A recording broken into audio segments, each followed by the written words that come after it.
허환구의 라디오 오늘. 여러분 안녕하십니까, 허환구입니다. 영국의 가장 오랜 군주였던 고 엘리자베스 2세 여왕의 장례식이 영국 런던 웨스트민스터 사원에서 엄수됐습니다. 세계 각국 정상들이 조문 외교를 펼치고 있는 가운데 윤석열 대통령이 런던 방문 첫날 조문을 취소한 것과 관련한 논란이 이어지고 있습니다. 민주당은 대통령실의 외교 무능을 보여주는 대표적인 사례라고 비판했고요. 그러자 대통령실의 김은혜 홍보수석은 확인되지 않은 말들로 국내 정치를 위한 이런 슬픔이 활용되는 것은 유감이라는 입장을 밝혔습니다. 과연 윤 대통령이 조문하지 못한 게 누구의 잘못이 아니라 그저 단순한 실수였을 뿐일까요? 정치적인 입장을 떠나서 대통령 의전에 반복해서 문제가 발생한다면 국민 모두에게 좋은 일일 수 없겠죠. 공격으로만 받아들일 게 아니라 다시 한번 점검이 필요하겠습니다. 9월 20일 화요일 라디오 오늘 광고 듣고 시작합니다.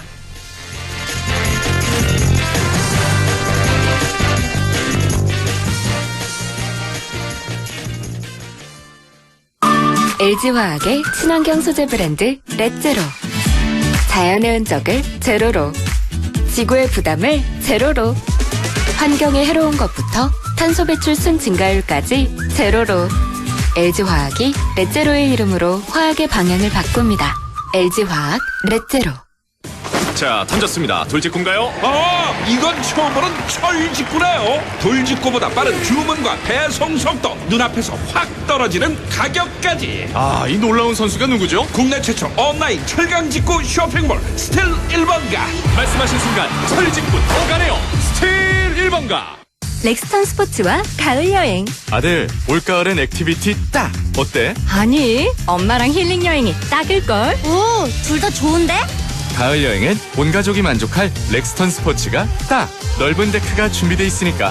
9월 구매 시 캠핑 외건 패키지까지 딱! 지금 쌍용자동차 전시장에서. 라디오 오늘 화요일 순서 시작합니다. 일부 생활 속 법률 문제를 쉽고 명쾌하게 풀어보는 시간, 안형진의 쾌도난법, 안형진 변호사와 함께하겠고요. 2부 이슈 오늘에서는 내일부터죠, 안동에서 21세기 인문가치 포럼이 시작됩니다. 한국정신문화재단 이동원 대표이사를 연결해서 자세한 얘기 들어보겠습니다. 이어서 안동 MBC 창사 52주년 특집 라디오 드라마 조내원 낙강에 뜬 달 7화를 들으시겠습니다. 라디오 오늘 생방송 놓치신 분들은 유튜브로도 다시 들으실 수 있습니다. 많은 애청 바랍니다.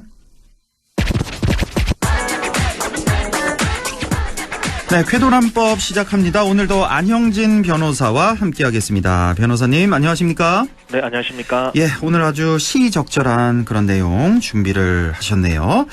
바로 신당역 살인사건인데 추석 연휴 직전이던 지난 14일이었죠. 서울 신당역 여자 화장실에서 불법 촬영과 스토킹으로 고소당한 전주환이 고소인이자 영무원이 피해자를 살해한 사건 발생했습니다. 다들 알고 계실 텐데요.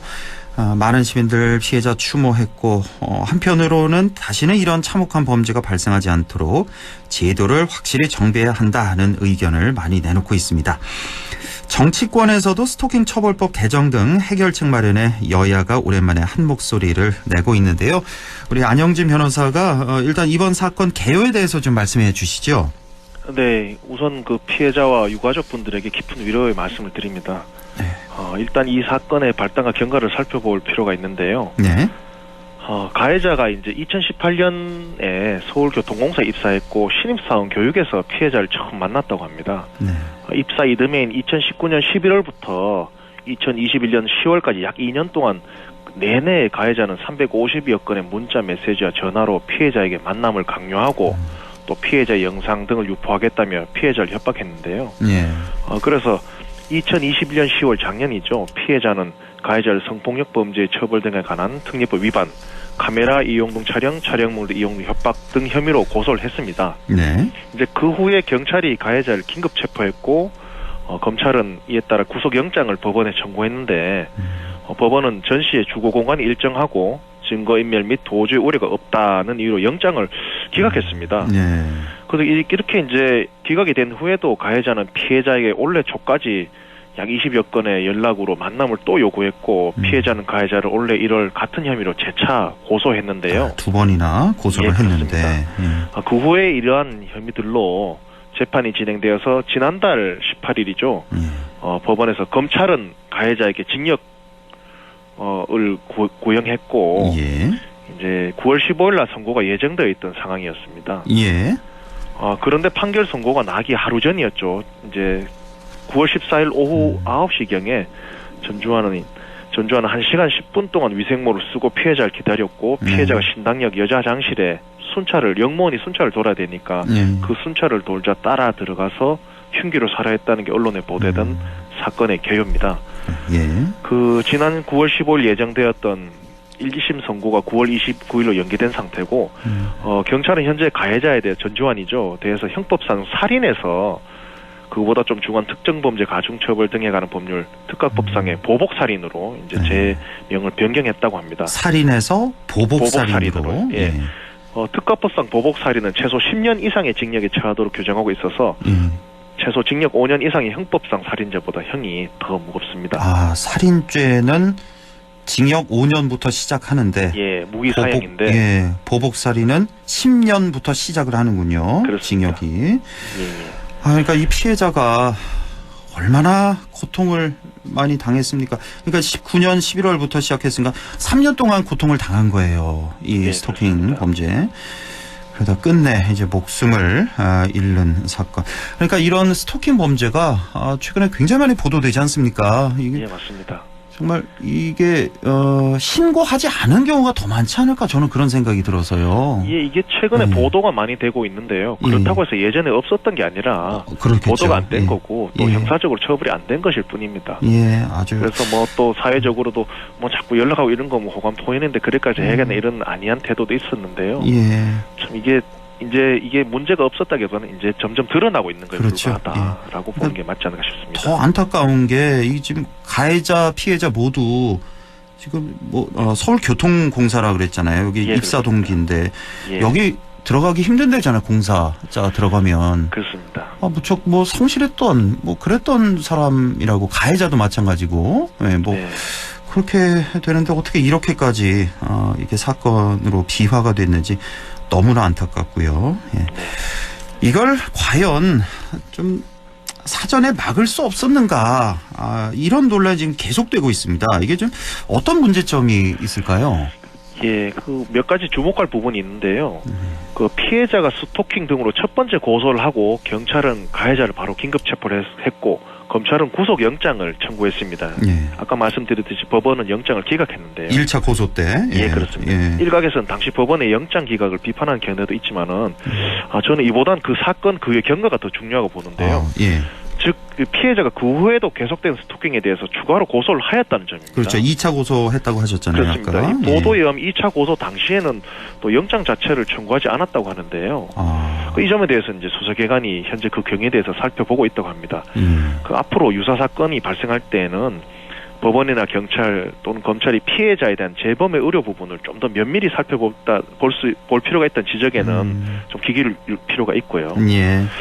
그런데 또 하나 말씀드릴 것은 이 사건 결과만을 놓고 충분한 검토 없이 수사기관이나 법원이 잘못됐다라고 사후적으로 그냥 판단해버리는 것 결과론인데요. 또한 조심할 필요가 있지 않나라고 감히 말씀을 드리고 싶습니다. 그때 왜 구속영장 청구한 거 받아들이지 않았냐 법원에서. 예. 꼭 그렇게만 볼 건 아니다. 좀 조심스럽다 이런 말씀이시죠? 예, 왜냐하면 이제 물론 가해자를 구속했더라면 이번 사망이 발생하지 않았을 것이 아니냐라고 이제 격앙된 여론도 있는데 일리는 있지만 이게 경찰이나 법관 개인의 잘못인지 아니면 제도적인 문제인지는 조금 면밀히 살펴봐야 될 필요는 있습니다.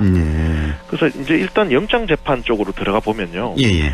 이제 검찰이 구속영장 청구할 때 저도 재판 들어서 보면은 이제 재범의 우려 내지 피해자에 대한 위해 우려를 적시하고 있는 경우가 적지 않습니다. 구속 이유로서요. 예. 그런데 형사소송법상 구속의 사유로 명시된 것은 딱 3가지뿐입니다. 3가지예요? 예. 우리 왜 보통 왜 증거인멸의 우려, 뭐 도주의 우려 이렇게 2가지는 알고 있는데. 예, 맞습니다. 예.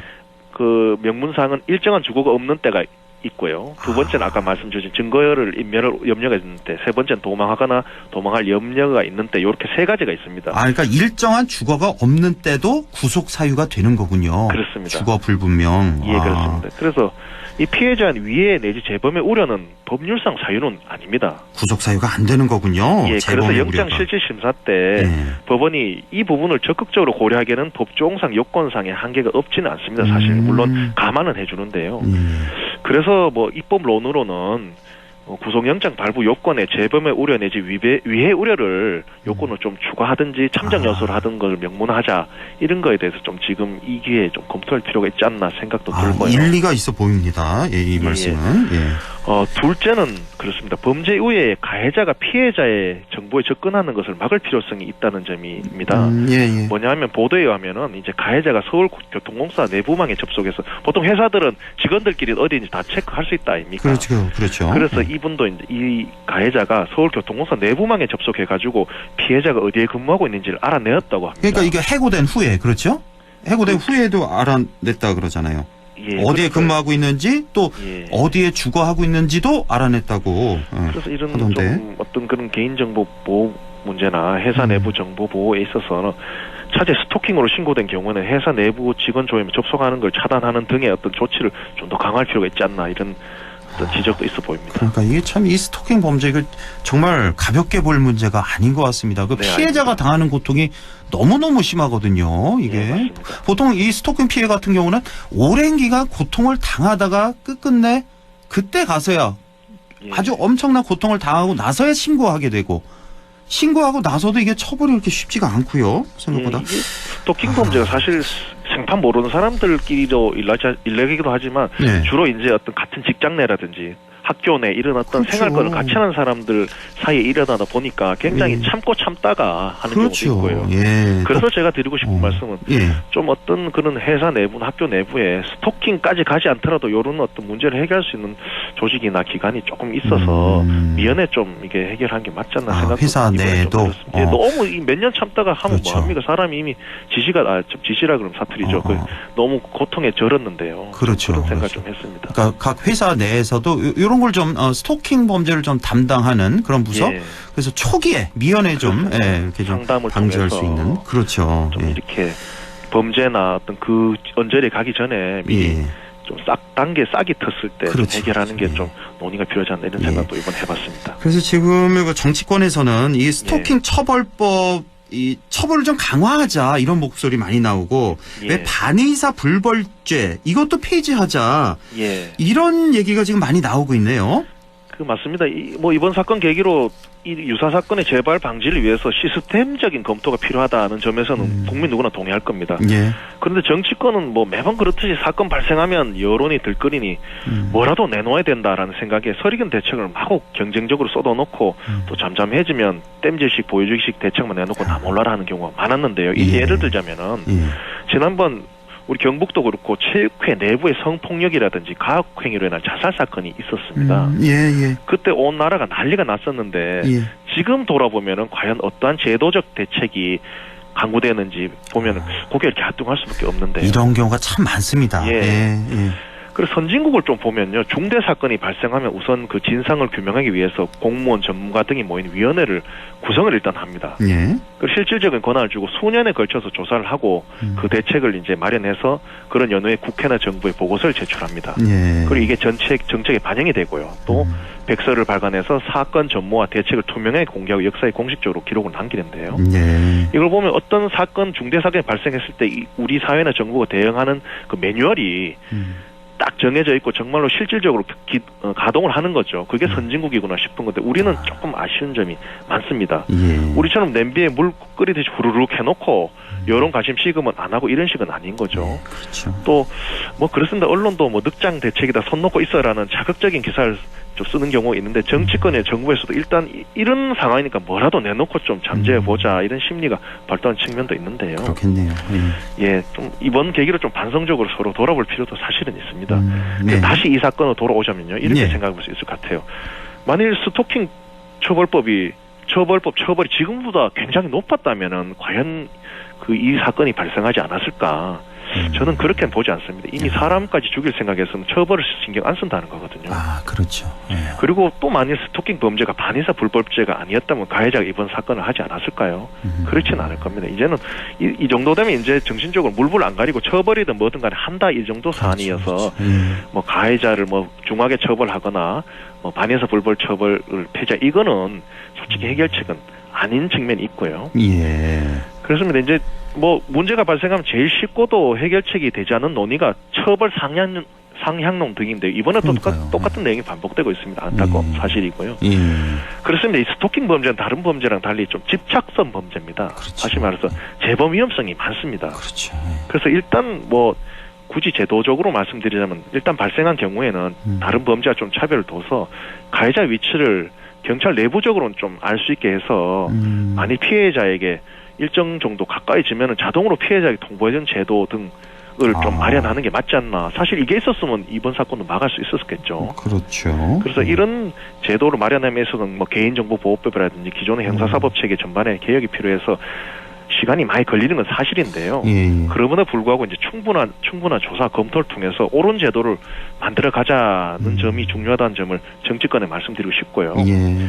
그렇습니다. 이제 쉬운 게 없습니다. 로마는 하루 아침에 건설된 것이 아니라는 말처럼 더군다나 복잡 다경 현대 사회에서는 제대로 된 제도 만들려면은 많은 시간과 노력이 필요하고 관련 기관이나 또는 단체의 의견도 들어보고 해야 되니까 그런 지난한 과정이 필요하니까 우리 시민사회도 다소의 인내심을 가지면 좋겠다는 말씀을 자제해 드리고 싶습니다. 아, 그러네요. 오늘 아주 중요한 말씀 우리 안영진 변호사가 해주셨는데 근데 딱히 지금 이렇게 생각해 보면요. 뭐 제 생각이 틀릴 수도 있습니다만은 아까 뭐 처벌만 강화한다고 이게 능사가 아니다 이런 말씀을 해주셨는데 네.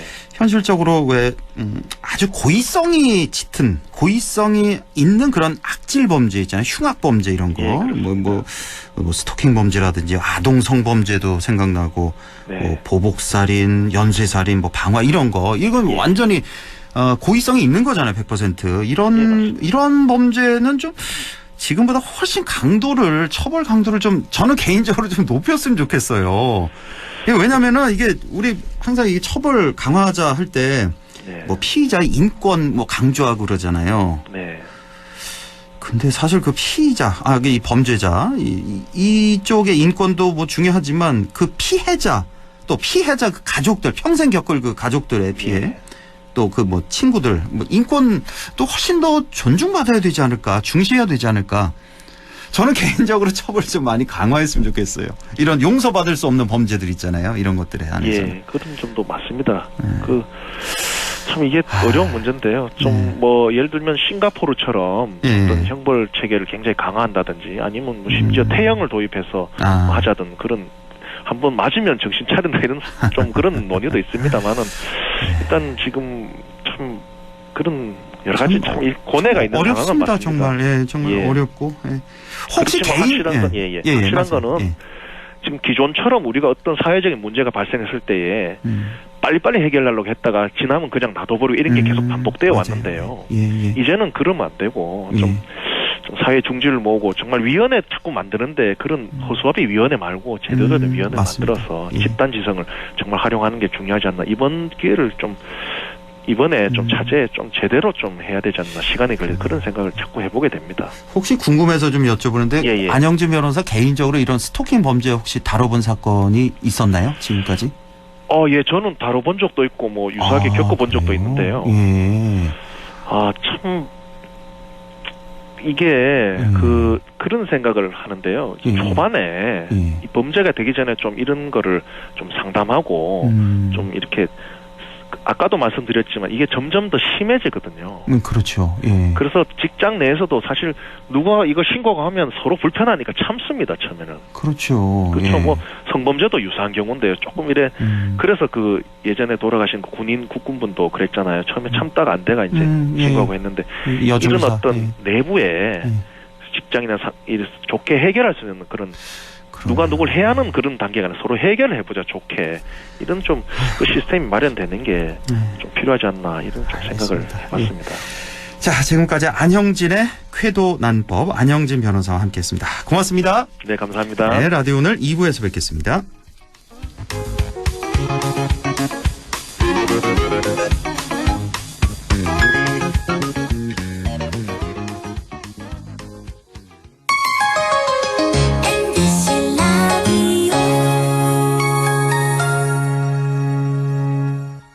가구 살 땐 꼭 한번 가보자. 안동 명품 가구 백화점. 흑표 흑침대, 양성국 갤러리, 금성침대, 한국 가죽 소파, 장수돌 침대. 다양한 브랜드 가구를 한 곳에서 쇼핑할 수 있는 대형 가구 전시장. 안동 명품 가구 백화점. 예, 며느라. 밥 했어? 설거지 했어? 쓰레기 버렸어? 청소했어? 빨래했어? 개밥 줬어? 아들 낳았어? 딸 낳았어? 아무것도 안 하고 싶다. 이미 아무것도 안 하고 있지만 더 격렬하게 아무것도 안 하고 싶다. 지금은 그냥 라디오만 듣고 싶다. MBC 라디오 MBC 라디오 라디오 청취자 10명 중 4명이 듣는 방송 국가대표 라디오 MBC 라디오.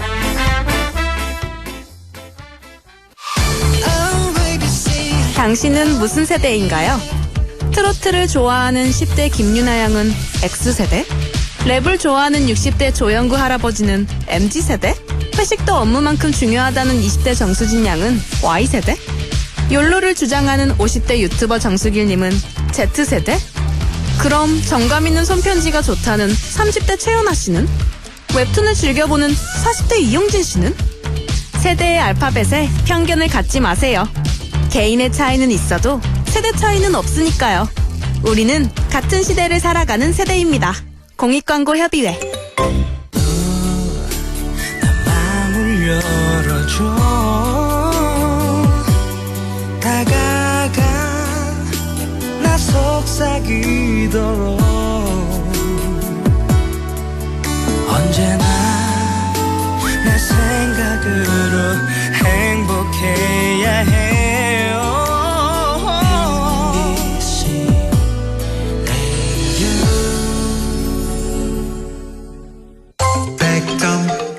MBC 라디오. 네, 지금 시각 6시 27분 22초 지나고 있습니다. 이슈 오늘 바로 시작하죠. 내일부터입니다. 안동에서 21세기 인문가치 포럼이 열립니다. 해마다 안동에서 열리고 있는데요. 올해로 벌써 9회째를 맞이하고 있죠. 한국정신문화재단 이동원 대표이사 연결해서 자세한 얘기 들어보겠습니다. 이동원 대표이사님 안녕하십니까? 예, 안녕하십니까. 한국정신문화재단의 이동원입니다. 예, 반갑습니다. 벌써 내일이에요, 대표님. 네. 준비는 이제 완벽히 끝나셨겠네요, 지금? 예, 완벽히 준비는 다 끝내놓고 손님 맞을 준비가 끝나 있습니다. 예, 한국정신문화재단에서 연중 기획하는 행사 중에 거의 제일 큰 행사 아닌가요? 인문가치 포럼? 예, 그렇습니다. 그렇죠. 우리 네. 인문가치 포럼하고 탈춤축제, 국제 네. 탈춤축제 제일 큰 행사입니다. 탈춤축제도 관장하시고요. 예, 오는 9월 한국정신문화재단에서. 29일부터 준비되었습니다. 예. 자, 먼저 인문가치 포럼이 어떤 행사인지 소개를 좀 해주시죠. 예, 올해 제9회 21세기 인문가치 포럼은 내일 9월 21일 수요일부터 9월 23일 금요일까지 사흘간 안동시 도산면 동부리에 있는 안동국제컨벤션센터에서 개최됩니다. 예. 재단법인 한국정신문화재단에서 주관하는 21세기 인문가치 포럼은 인류가 겪고 있는 다양한 사회적 문제에 대해 고민하고 또 그 문제를 어떻게 극복하고 실천해야 할지를 모색하고 인간이 인간답게 살아가는 방향을 제시하는 문화적, 정신적 가치를 다루는 포럼이라 할 수 있겠습니다. 네, 우리 인간이 어떻게 살아가야 되느냐, 어떻게 하면 인간답게 잘 살 수 있느냐, 이런 걸 얘기하는 마당이 되겠습니다. 예. 주로 이제 강연으로 이제 이루어지는 거겠죠. 예. 네. 예.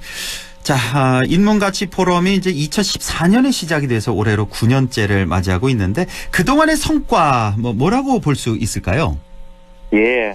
작년까지 8번의 인문가치 포럼을 개최했습니다. 예. 정량적인 성과로만 본다면 30개국 약 한 1000여 명 정도의 기조 강연자와 역할 참가자가 참여했고 일반 참가자는 약 한 6만여 명이 넘게 온라인, 오프라인 현장 참가를 통해 참여했습니다.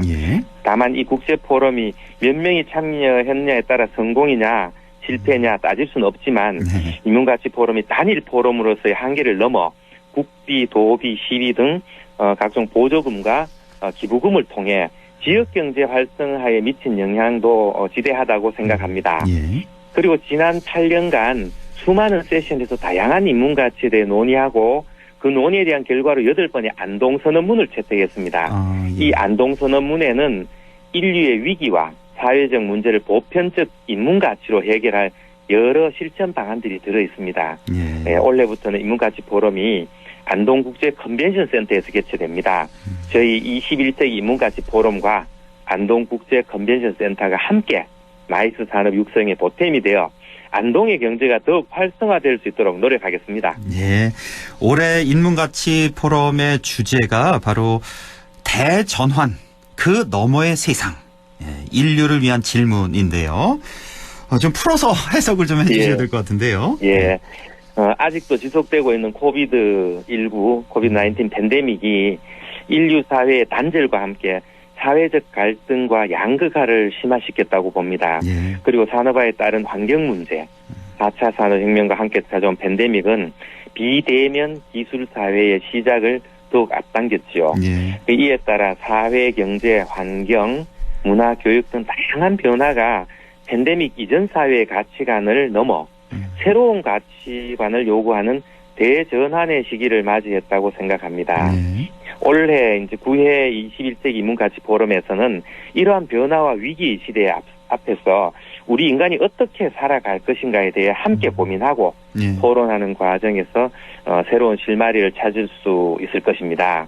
급변하는 인류 대전환의 시대에 대한 대비를 인문가치 포럼과 함께 하시기 바랍니다. 그러네요. 이제 코로나19 이후의 시대, 그 엔데믹 이후의 시대, 우리 인류가 어떻게 살아가야 될지, 그게 바로 이제 주제가 되겠군요.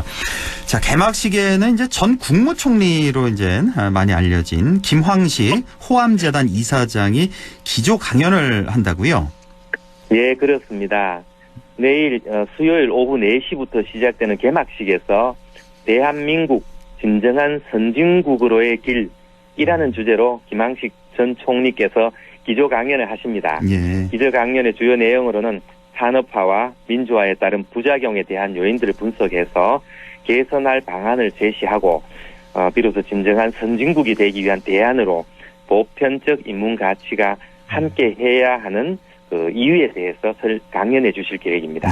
인문가치 포럼은 또 여러 가지 세션으로 나눠서 세계에서 많은 학자와 전문가들이 이렇게 참석해 왔는데요. 요즘은 저도 이렇게 길거리 다니다 보면 이 현수막 통해서 많이 봤습니다. 아주 뭐 이름 나고 유명한 분들도 올해도 역시 많이 오시네요. 좀 소개를 해 주시죠. 김황식 전 총리님의 그 기조 강연을 시작으로 공유 세션인 개막 콘서트에서는 가수 윤영주 아시죠? 김태연, 백지영 씨가 함께 하고 백지영 씨 미래 수업이라는 주제로 장동선 그리고 곽재식 교수님이 그다음에 청춘 콘서트에서는 노홍철 씨와 안무가 효진초이가 함께합니다. 효진초이도 그렇습니다. 영화 콘서트에서는 최근 우리들의 블루스라는 드라마에서 큰 주목을 받은 정은혜 씨가 당신은 충분히 예뻐요 라는 영화로 모두가 함께 웃으며 살아갈 수 있는 미래를 위해 인간다운 삶과 인문가치에 대해 이야기를 나눠보는 시간을 가질 것입니다. 그 정은혜 씨 하면 그 우리들의 블루스에서 나왔던 왜 다운 증후군 앓고 있는 그 화가 그렇죠? 말씀하신 거죠. 그분도 오시고요. 그리고 또 모색 세션이라고 있는데요.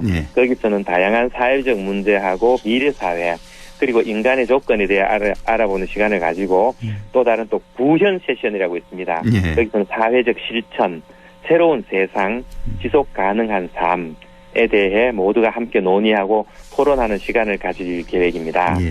또 차세대 인문학자 발굴을 위해서는 논문 공모전과 MZ 세대들이 참여하는 영상 공모전도 함께 즐기실 수 있습니다. 공유 세션, 모색 세션, 구현 세션 등으로 이렇게 나눠서 예. 정말 이름난 분들 뭐 윤형주, 백지영 씨, 노홍철, 효진초이, 정은혜 씨 등등 많은 분들 이렇게 연사로 올해도 모셨군요. 이 밖에 또 다양한 부대 행사도 진행이 된다고요? 예, 그렇습니다. 올해는 안동 국제 컨벤션 센터에서 개최되는 포럼인 만큼 참여하는 분들을 위해 다양한 전시를 준비했습니다. 예. 북 큐레이션에서는 어린이들의 어떤 행복한 세상을 꿈꾼 권정생 선생님의 작품과 작품 세계에 대한 전시를 할 계획이고요. 그다음에 264 유필전에서는 선생께서 생전에 쓰신 그림 엽서와 그림 편지하고 엽서 등 선생의 인간적인 면모를 볼 수 있는 작품 전시를 준비했습니다. 그리고 안동국제 컨벤션센터 로비에서는 안동 전통 리조트 구름애와 함께 안동의 기념품을 전시하여 인문가치 포럼에 참여하는 여러분들이 기념품을 관람도 하고 구입도 할 수 있도록 준비해 두었습니다. 기념품 전시까지. 그러니까 안동 국제 컨벤션 센터 로비에도 전시하고 구름애 리조트 말씀하신 거죠? 여기도 전시를 하고요. 구름애 하고 저희 컨벤션센터 로비에서 같이요? 구름애와 함께 이제 기념품을 전시할 계획입니다. 알겠습니다. 자, 폐막식 또 좀 많이 궁금한데 국제 백신 연구소의 제롬 킴 사무총장의 특별 강연도 진행된다는 소식이 있고 또 올해도 역시 안동 선언문도 채택이 되겠고요. 네. 혹시 미리 이거 좀 비밀인지 모르겠는데 올해 안동 선언문 뭐 어떤 내용이 담기게 될지 말씀해 주실 수 있을까요? 일부만 말씀드리겠습니다. 포럼 마지막 날 진행되는 폐막식인데요. 거기에 제롬 킴 사무총장의 그 과학을 넘어라는 어떤 현재 시기와 상황에 걸맞는 주제 특별 강연이 있습니다. 그리고 언제나 우리 21세기 인문가치 포럼의 마지막은 말씀하신 대로 안동선언문 채택으로 마무리가 됩니다. 늘 그랬듯이 안동선언문에는 그해 포럼의 주제에 따른 해결 방안과 실천 방안을 제시해 왔습니다. 예측해 본다면 팬데믹 시기에서 엔데믹 시기로 전환에 따른 저희 인류가 극복하고 대비하고 실천해야 할 여러 방법들이 제시될 것으로 생각합니다. 그렇군요. 역시 코로나가 주제가 되겠군요. 그렇습니다. 자, 일반 시민이 21세기 인문가치 포럼 강연이라든지 행사에 함께 하려면 어떻게 하면 되겠습니까? 올해도 예년과 마찬가지로 21세기 인문가치 포럼 홈페이지를 통해서 어제까지 약 한 달간 사전 등록 신청을 받았습니다. 그래요? 물론 사전 등록을 하시지 않았더라도 현장 등록이 가능합니다.